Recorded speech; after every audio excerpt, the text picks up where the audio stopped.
At 6:15 on October 15, 1941, General Major Erhard Raus stood beside a motionless Panzer IV outside Vyazma, watching his greatest victory turn into his most humiliating defeat. 53 years old, a career officer who'd commanded armored units since 1935, Raus had just encircled 600,000 Soviet soldiers in the largest encirclement in military history. 300 operational Panzers sat under his command, engines perfect, guns loaded, crews ready. Not one could move forward. Not because of Soviet guns, not because of mechanical failure, because every fuel tank was empty. 40 kilometers behind him, fuel depots overflowed with millions of liters of gasoline. Between those depots and his tanks lay an invisible wall of mathematics that would doom Operation Barbarossa more effectively than any Soviet counterattack. The Germans had conquered the Soviet railway system. They just couldn't use it. The 6th Panzer Division had driven 800 kilometers into Soviet territory in 4 months, averaging nearly 7 kilometers per day through mud, dust, and desperation. Raus commanded the division's armored regiment, 300 tanks representing Germany's cutting edge of military technology. They'd smashed through Soviet defensive lines at Minsk, broke the back of 3 Soviet armies at Smolensk, and now stood at the gates of Moscow itself, having trapped the bulk of Stalin's western front in a pocket near Vyazma. Wehrmacht intelligence estimated the encirclement contained 673,000 Soviet soldiers, 1,242 tanks, and 5,412 artillery pieces. It was the kind of victory that ended wars. Newsreels across Germany showed jubilant soldiers surrendering Russians by the thousands, confident generals predicting Moscow's fall within weeks. The operational maps looked perfect. The Panzers had done exactly what Blitzkrieg doctrine demanded: penetrate deep, encircle fast, destroy completely. But General Major Raus stood beside those silent tanks and understood what the high command in Berlin refused to acknowledge. His division needed 70 tons of supplies daily: ammunition, food, replacement parts, medical supplies, and above all, fuel. Each Panzer IV consumed 280 liters per 100 kilometers during road marches. During combat operations, with engines idling for hours, repositioning constantly, maneuvering under fire, consumption tripled.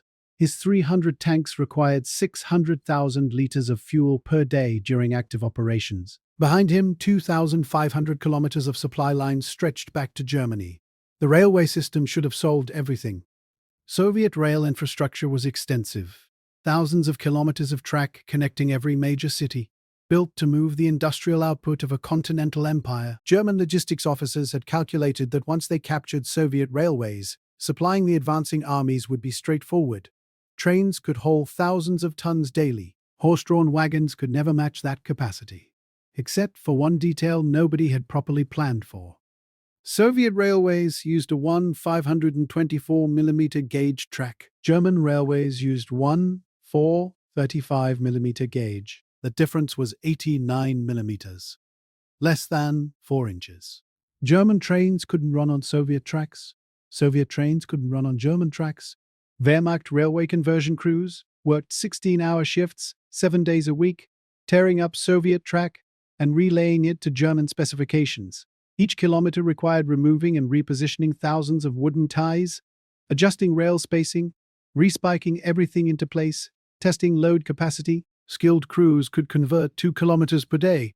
Most crews managed 1. By mid-October 1941, conversion crews had re-gauged 400 kilometers of the 500-kilometer supply line.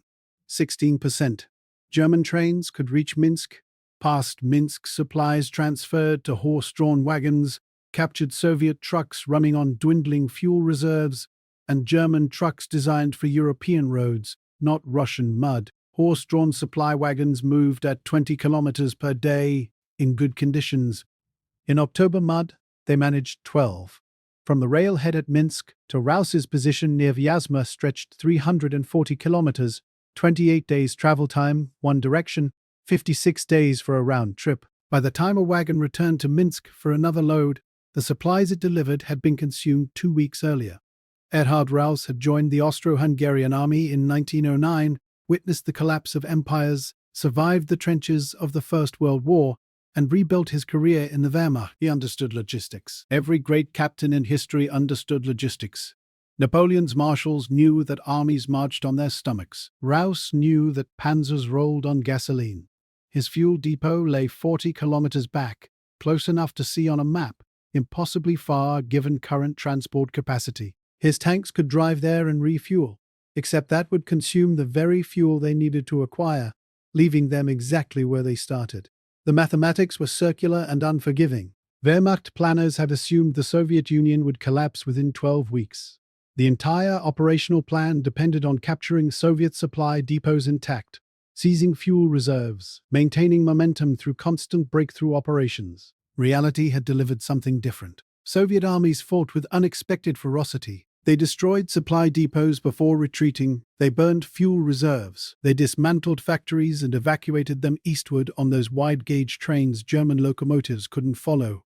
Raus studied his maps under the grey October sky, weighing three options: push forward on remaining fuel reserves and hope to capture Soviet supplies before running dry, gambling everything on finding fuel that probably didn't exist; pull back to the railhead at Minsk, abandoning the Vyazma encirclement and surrendering strategic initiative, or wait for the logistics system to catch up. Watch his division sit immobile while winter approached and Soviet reinforcements arrived from Siberia. Every option contained fatal flaws. He chose the only logical course: wait and preserve combat capability. The rail conversion crews would reach his position eventually. Mathematics and discipline would solve what courage couldn't. Raus issued orders. Engines off except for essential maintenance. Movement restricted to defensive positions only. Rationing of remaining fuel for emergency use. His Panzers, the most technologically advanced weapons on the Eastern Front, became 600-ton fortifications. The first 3 days passed in bureaucratic fury. Raus filed reports through proper channels, demanding fuel immediately, prioritizing rail conversion crews to his sector, diverting available trucks, commandeering every horse-drawn wagon within 100 kilometers. Corps headquarters responded with sympathy and impotence. Every division along the entire front faced identical shortages. The 7th Panzer Division sat immobile 60 kilometers north. The 10th Motorized Division had abandoned 40 trucks for lack of fuel to operate them. The 3rd Panzer Group reported 40% of its armor immobilized due to supply failures. Meanwhile, the Vyazma pockets still fought. Those 673,000 encircled Soviet soldiers hadn't received the memo about being defeated. They launched breakout attempts, formed defensive hedgehogs, tied down German infantry divisions that should have been advancing towards Moscow. Raus's immobile panzers sat in defensive positions, watching infantry battalions request armored support they couldn't provide. On October 17th, a Soviet breakout attempt struck the southern edge of the encirclement. 2,000 soldiers, 3 kilometers from Raus's position. Under normal doctrine, his panzers would have maneuvered to cut them off, crushing the breakout with mobile firepower. Instead, his tanks sat silent. Infantry units took 340 casualties, stopping the assault. Casualties that mobility would have prevented. Raus watched men die because of railway gauges. The temperature dropped to -5 degrees Celsius on October 18th. Early cold. His panzers sat exposed in open fields, hulls coated with frost. Crews maintained engines with religious precision, running them for 15 minutes every 4 hours to prevent oil from congealing, burning precious fuel to avoid mechanical death. Each engine started to consume 5 liters. His 300 tanks, starting engines twice daily, burned 3,000 liters per day simply to prevent machinery from freezing. His remaining fuel reserve stood at 48,000 liters, 16 days before his tanks couldn't even start their engines. On October 21st, supply wagons arrived, 42 horse-drawn carts, each carrying 500 liters of fuel. Total delivery of 21,000 liters. The horses looked half-starved, the drivers exhausted from 8 days on muddy roads. 21,000 liters would operate Raus's division for half a day of combat operations, or maintain engine starts for 7 more days. More wagons arrived over the following week. The mathematics never changed. Daily consumption for engine maintenance alone was 3,000 liters. Average daily delivery via wagons came to 2,800 liters. Net deficit of 200 liters per day. His fuel reserve depleted gradually, steadily, mathematically. Corps headquarters reported progress on rail conversion. Crews had reached Orsha, 180 kilometers from Raus's position, converting 2-3 kilometers daily. Estimated arrival of railway capacity to his sector was November 15th, 25 days away. His fuel reserve would last 14 days. Raus did the calculation every staff officer on the Eastern Front was doing that October. Wehrmacht operational planning assumed 30 tons of supplies per division daily. Reality demanded 70 tons. Current delivery capacity stood at 18 tons. Arithmetic didn't require genius to understand. They were losing. On October 24th, orders arrived from Army Group Center. Prepare for renewed offensive operations towards Moscow. Objective: capture the Soviet capital before winter. Timeline: launch November 1st. Raus read the orders with something between disbelief and despair. His tanks couldn't advance 40 kilometers to their own fuel depot. Army Group Center wanted him to advance 350 kilometers to Moscow. He filed a respectful notification that his division required a minimum 180,000 liters of fuel for the initial advance, enough to reach the first objective and establish forward positions. Current fuel availability was 32,000 liters, declining daily. The response came within hours. All available fuel being prioritized to forward units. Attack proceeds as scheduled. Individual divisions must make do with available resources. The disconnect between planning and reality had reached catastrophic levels. Staff officers in heated headquarters looked at maps with neat arrows showing advancement routes. Commanders in frozen fields looked at fuel gauges reading empty. On October 27th, Raus's reconnaissance units reported Soviet movement, fresh divisions arriving from the east, Siberian troops in winter uniforms, equipped with T-34 tanks that operated perfectly in freezing temperatures. Intelligence estimated 12 full-strength divisions moving into positions around Moscow. The Red Army wasn't collapsing. It was reinforcing. Soviet commanders had watched German momentum stall across the entire front and recognized the pattern. Wehrmacht advances had slowed from 7 kilometers per day to less than 1, not because of Soviet resistance, but because of logistics collapse. The wide-gauge railways Stalin's engineers built in the 1930s were doing more damage to German armies than any weapon. On November 1st, the scheduled offensive toward Moscow began on paper. Raus's division participated by remaining stationary. His tanks had 28,000 liters of fuel remaining, enough for engine maintenance for 9 more days, not enough to advance anywhere. Other units launched the attack with partial fuel loads. The 2nd Panzer Division advanced 15 kilometers before running dry. The 5th Panzer Division managed 22 kilometers. Across the entire front, the Great November Offensive ground forward like a wounded animal, each kilometer costing fuel that couldn't be replaced. Soviet forces didn't collapse. They traded ground grudgingly, falling back toward prepared defensive lines closer to Moscow, shortening their supply lines while German lines stretched impossibly longer. By November 2nd, the offensive had effectively ended before achieving any objectives. Wehrmacht casualty reports showed minimal losses to combat, but maximum losses to frostbite, exhaustion, fuel starvation, mechanical breakdowns. Raus's daily reports became exercises in bureaucratic nihilism. Fuel status critical, operational readiness minimal, offensive capability none, defensive capability degraded. His 300 Panzers, the pride of German engineering, sat frozen in fields outside Vyazma like monuments to strategic incompetence. The temperature dropped to minus 20 degrees Celsius on November 5th. Engine oil turned to sludge. Rubber fuel lines cracked. Hydraulic systems froze. Maintaining Panzers in winter required winterization kits, synthetic cold weather lubricants, engine bay insulation, preheating systems. Wehrmacht procurement had manufactured 500,000 winterization kits for 3.2 million soldiers, providing 15% coverage. Raus's division received priority allocation of 40% winterization versus infantry's 12%. That meant 120 of his 300 Panzers received cold weather modifications. The other 180 tanks couldn't operate below minus 15 degrees Celsius regardless of fuel availability. Even winterization didn't solve the fundamental problem. Synthetic cold weather oil still required delivery via those same horse-drawn wagons struggling through mud that was now freezing into ice ruts. Supplies that should have moved by rail moved by wagons carrying engine oil, spare parts and winter clothing instead of food, ammunition, and fuel. On November 7th, the Soviet Union celebrated the anniversary of the Bolshevik Revolution. Stalin gave a speech in Moscow, not evacuated, not defeated, defiant. He announced that the enemy would be driven from Soviet soil. Western intelligence analysts called it propaganda. Raus sitting beside silent Panzers 350 kilometers from Moscow, wasn't sure. Rail conversion crews reached kilometer marker 2,100 on November 10th, 400 kilometers from Raus's position, converting 3 kilometers per day now in freezing conditions. Estimated arrival was December 20th. The ground froze solid on November the 12th, finally providing firm footing for armor.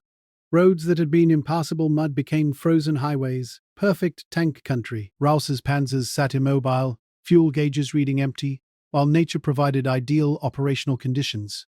His remaining fuel stood at 11,000 liters, enough for engine starts for 3 more days. On November 16th, orders arrived that Raus had been dreading. Wehrmacht High Command recognized reality. The Moscow offensive had failed.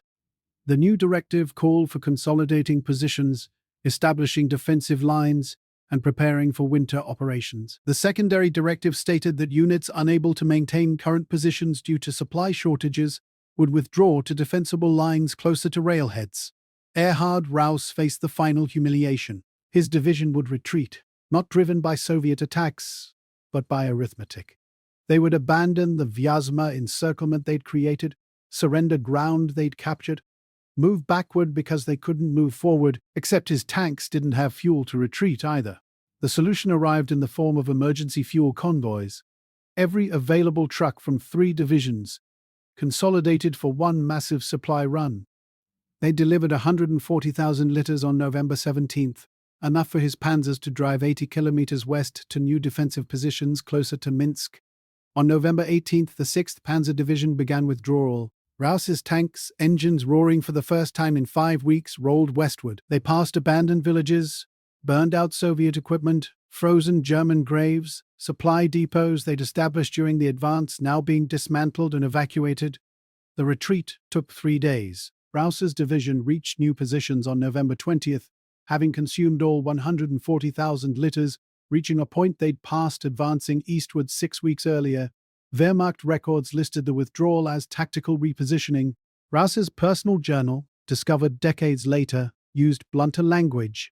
We advanced 800 kilometers in 4 months and retreated 80 kilometers in 3 days, defeated by mathematics more effectively than by any enemy army.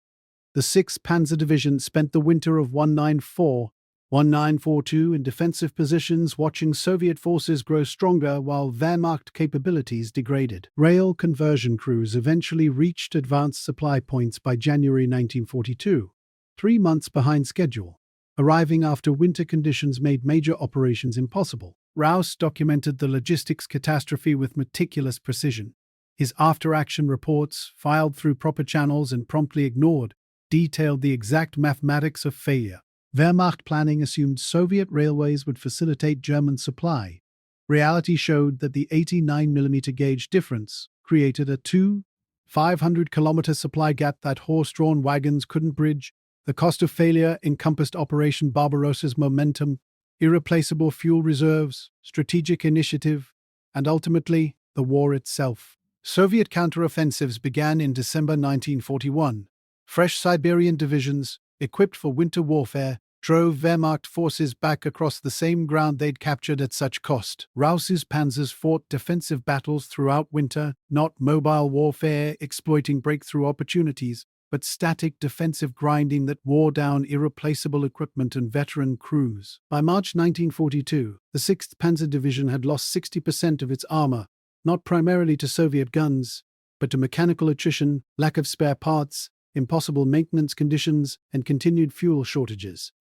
The division that had fielded 300 operational panzers in October 1941 counted 120 by spring 1942, PAMend in April 1942. Recognition of his tactical competence despite strategic impossibilities, he spent the next 3 years fighting on the Eastern Front, commanding increasingly desperate defensive operations as Wehrmacht capabilities collapsed and Soviet strength multiplied. Raus received the Knight's Cross in December 1941 for his leadership during the Vyazma encirclement, the successful tactical operation that logistics failure had negated. He earned the Oak Leaves Edition in March 1943 for defensive operations near Kharkov. The decorations recognized military competence but couldn't remedy strategic incompetence at higher levels. Post-war historians analyzing Operation Barbarossa focused on Hitler's strategic errors. Raus's detailed reports, archived in military records, told a more specific story.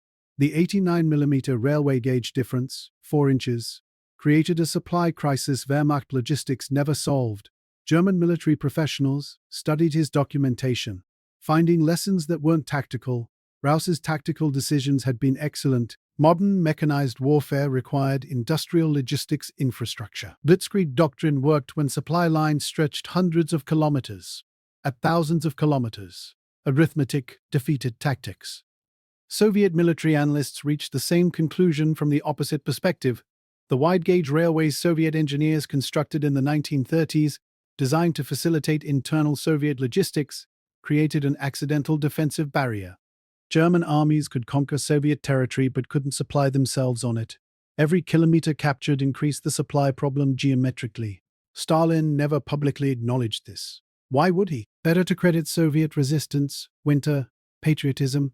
But internal Soviet military studies noted that railway gauge difference bought time for industrial evacuation, military reinforcement, and strategic reorganization. Geography and geometry had conspired to save the Soviet Union. Erhard Raus survived the war, captured by American forces in May 1945. He spent 2 years in prisoner of war camps before release in 1947, returning to Austria at age 59, a general without an army, a tactician whose expertise belonged to a defeated regime. He married Maria Raus in 1948, a widow he'd met before the war, correspondence maintained through combat years. They settled in Vienna, living in modest circumstances. Raus worked as a consultant for American military historians documenting Wehrmacht operations, translating tactical experiences into lessons for Cold War planning. He wrote extensively: memoirs, tactical analyses, operational studies.